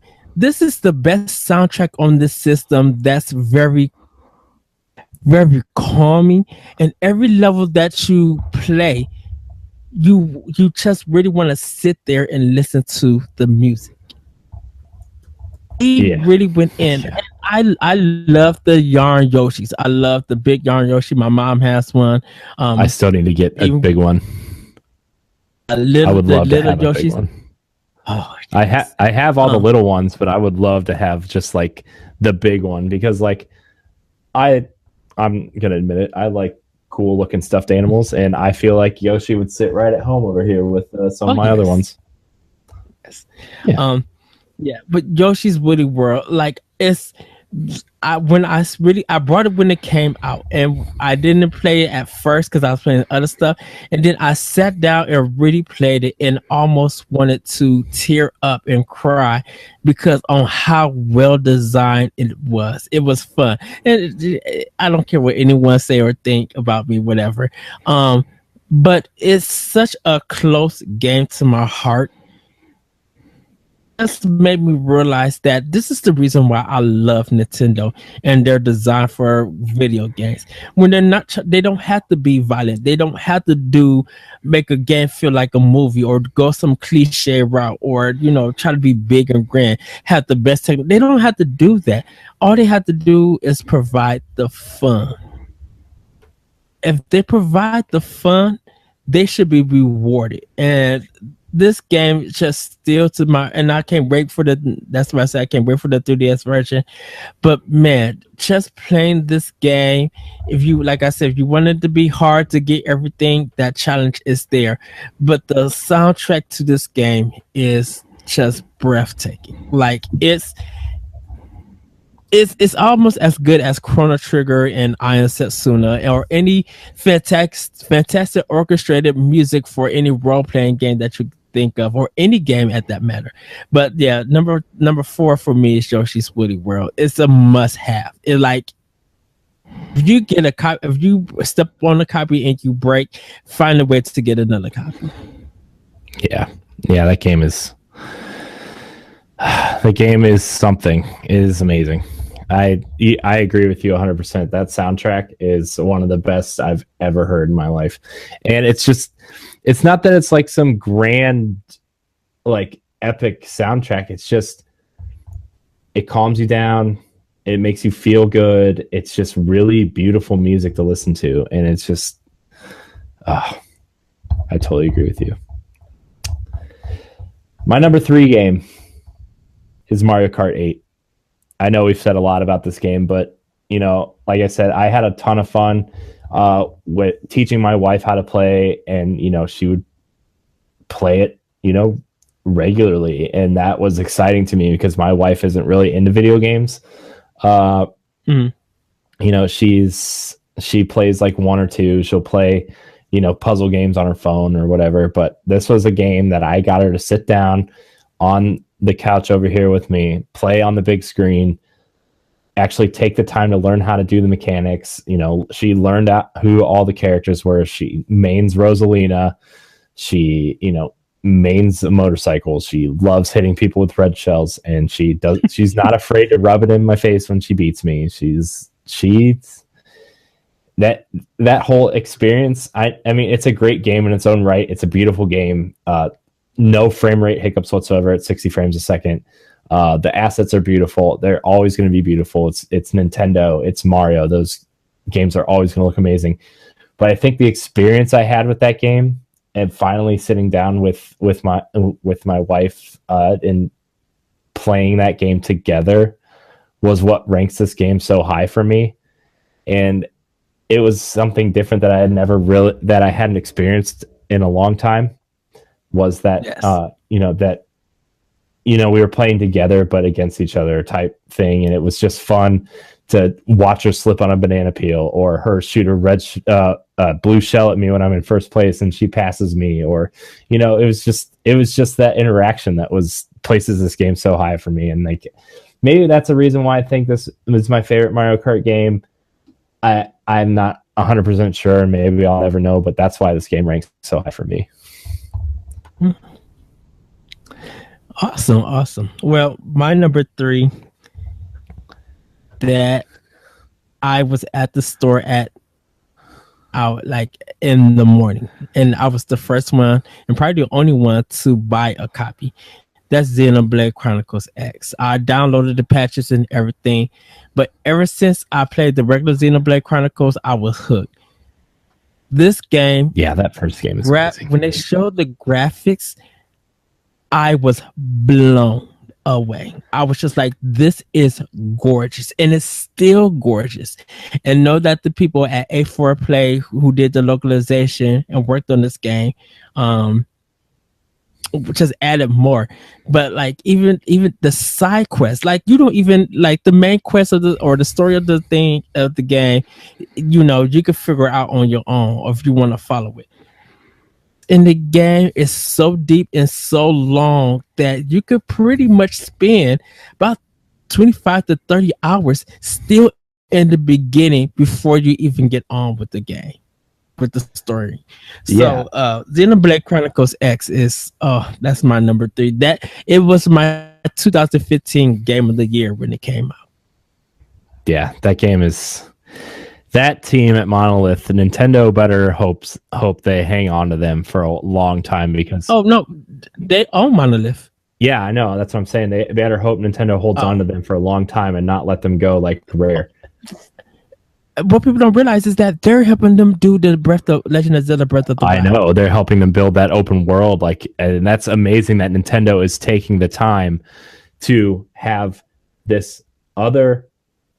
I don't want to say they're less talented, but they're not. But like, you say Nintendo and you expect certain things, and to go to this little studio that has built some amazing RPGs for Nintendo, and the fact that Nintendo is going to this studio and saying, "Look, we need your help. Let us learn from you. Let us learn how to build this expansive open world, and come help us do this," is spectacular. And like, this is a conversation probably on the next episode, after we talk about Amiibo and all these other things. But this is why I have so much hope for the future of Nintendo and the Switch, is because it looks like Nintendo is actually reaching out for help. It looks like Nintendo is learning from their mistakes. It looks like Nintendo is willing to go out of their way to make the company better and their games better. And that's what excites me about Breath of the Wild. That's what excites me about Switch. And that's what excites me about the future of this company. But yes.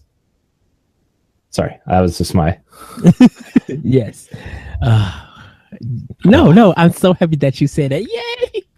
Yeah. And what is your number 2? Shovel Knight is my number 2 game. I love this game so much, and it was just the right game at the right time. And like,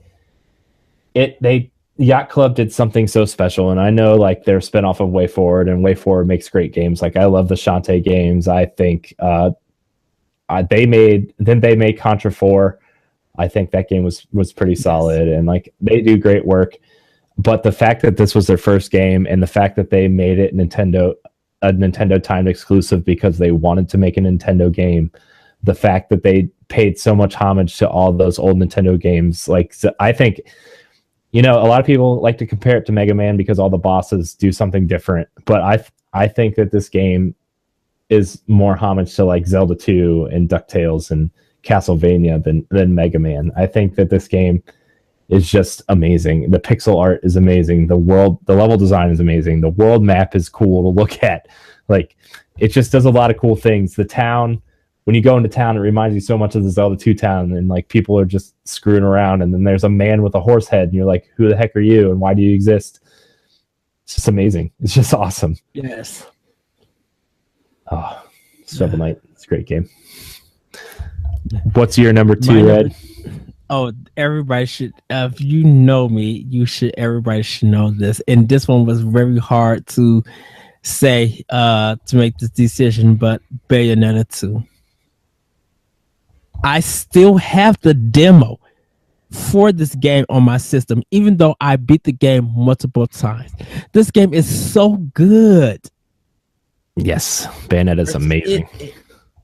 It was my 2014 game of the year. I'm sorry I had to call it what on my stuff's game of the year, but at 60 frames per second, the art style is gorgeous. Like this game has, like you said, Corey, it has no hiccups. Like it is, to me, it's so flawless. Like it's a perfect 10. Getting the dodges, the weapons, the other putting Bayonetta in other Nintendo outfits. But if you bought the first edition, you got Bayonetta 1 for free, so you kind of got the complete story. Like this game, the combos that you make and the weapons that you decide to get amazes me on what Nintendo allowed Platinum to do. And pretty much Nintendo said, whatever way that you want to make this game, make it.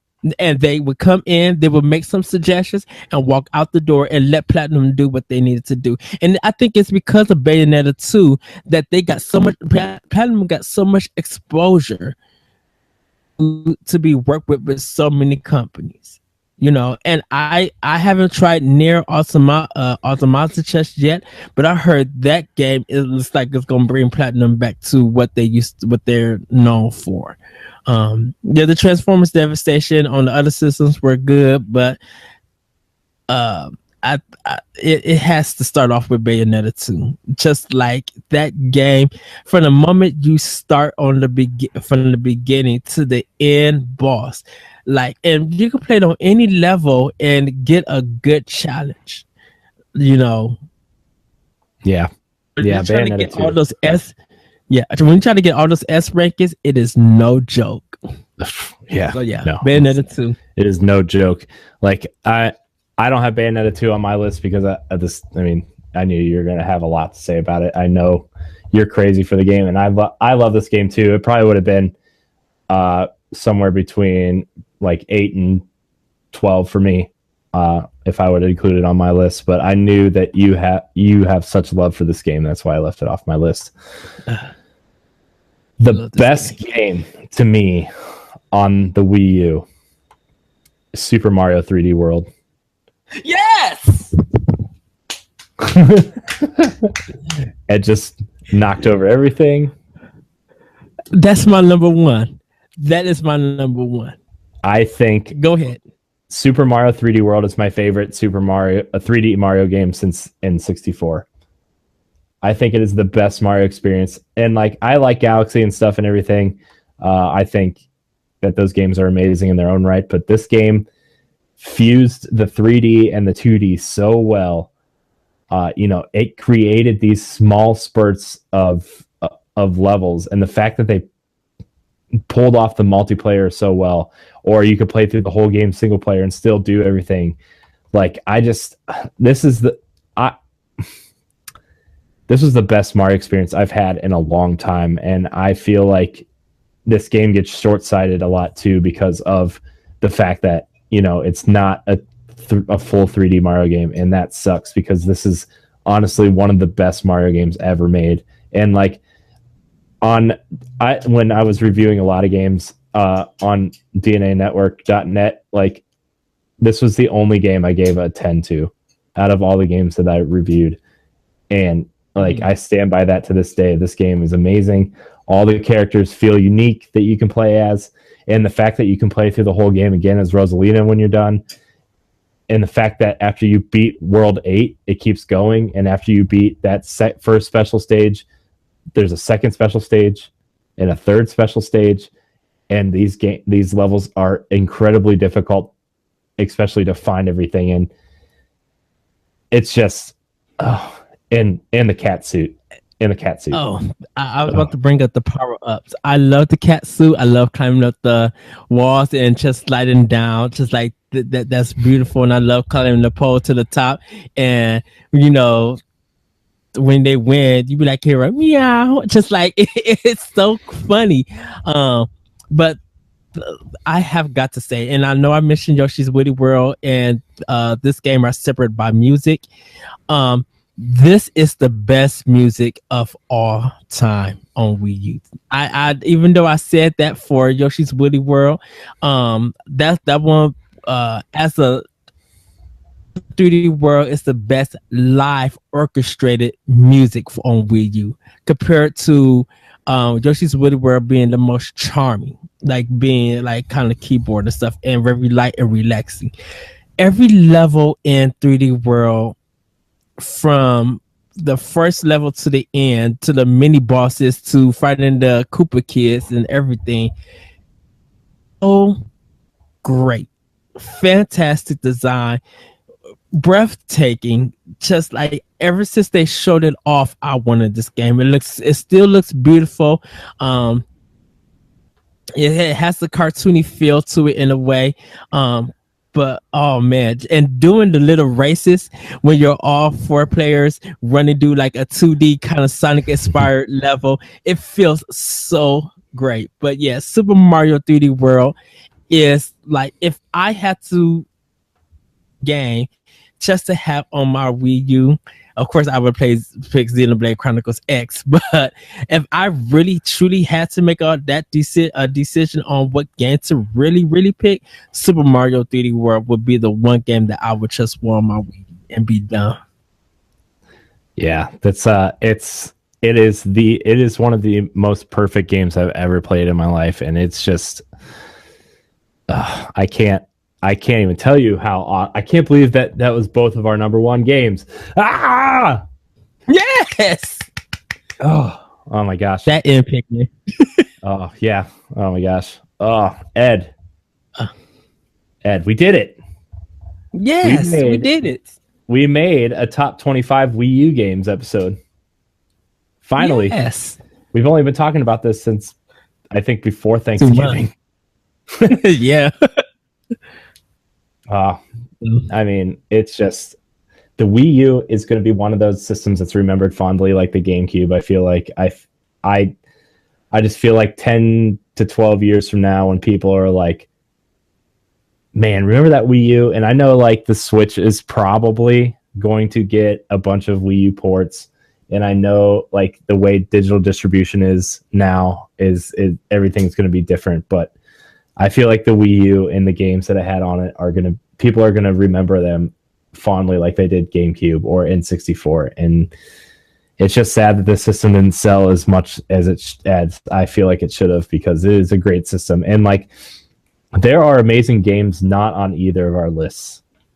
You know, it's just, yes. Both the Zelda games are just still. It's the definitive version of Twilight Princess. It's the best. The best Zelda game. I need to play that. I need to play that after I finish Final Fantasy. I need to play that. I need to play Tokyo Mirage Sessions, and I need to play Xenoblade Chronicles X, and I need to finish them all before Zelda comes out. Exactly.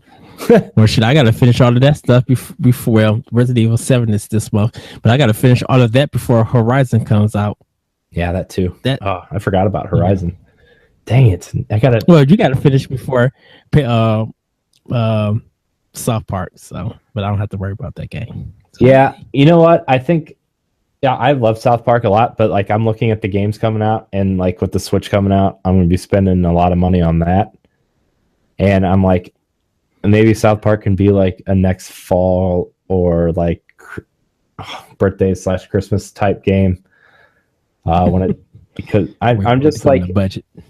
Well, not only that, but like, I mean, yeah, I guess I am gaming on a budget. I guess you can call it that. But there's a lot of games that I would like to have before that.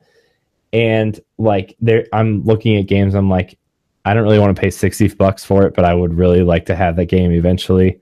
You know, Gravity Rush 2 is a great example of that. Like, I like the first one on Vita, but I don't want to pay $60 for that on PS4. So like, maybe when that game drops to like $25 or $30 and like Christmas is coming around again next year or this year, I guess, and you know, birthday and all that kind of stuff, like maybe I'll asked for it then. And I feel like South Park might slide into that category as well. Oh, okay.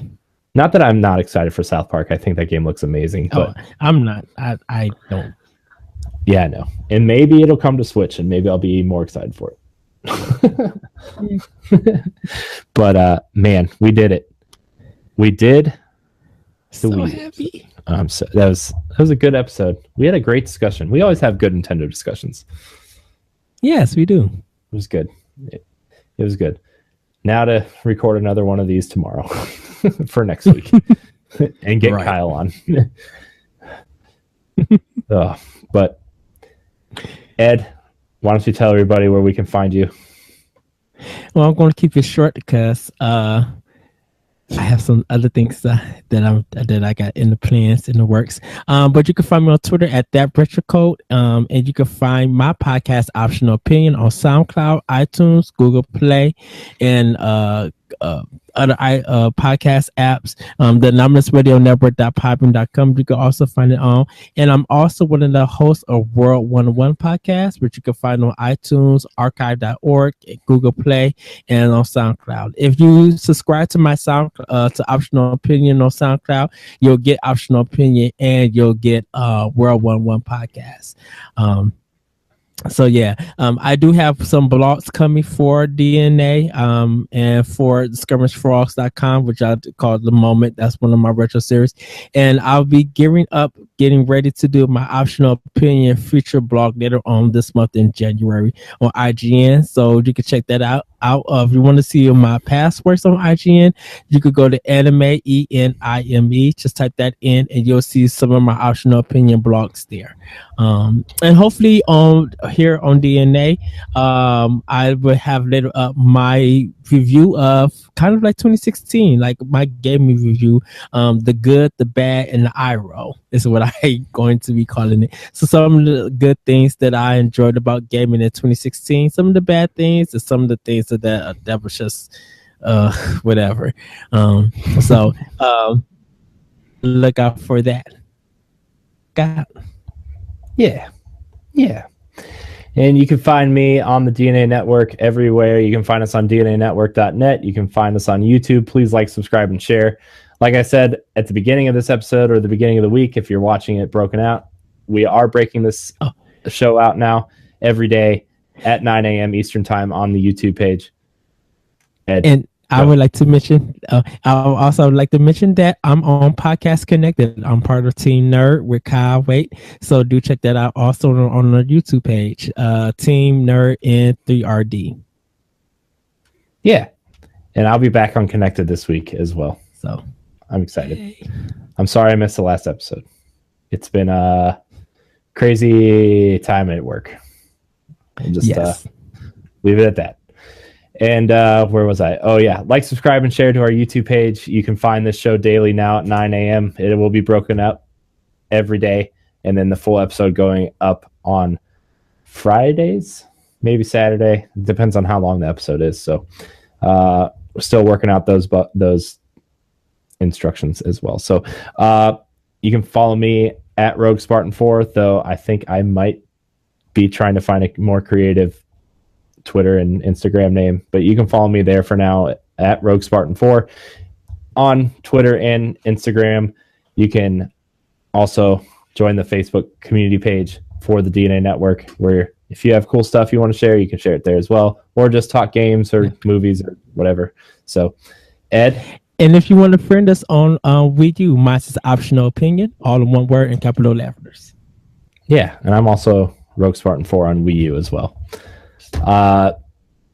And Ed, until tomorrow when we record another episode. Until next time, we love you. Bye, Wii U. We love you guys. Bye, Pikmin 3. Yes. And Super Mario 3D World. And Shovel Knight. And Axiom Verge. Let's just go through our list and get off. If you haven't listened to the whole episode, go back through and listen. Bye, all. Everybody have a everybody have a great day, and we will see you next time. Yeah, and happy New Year. Happy New Year.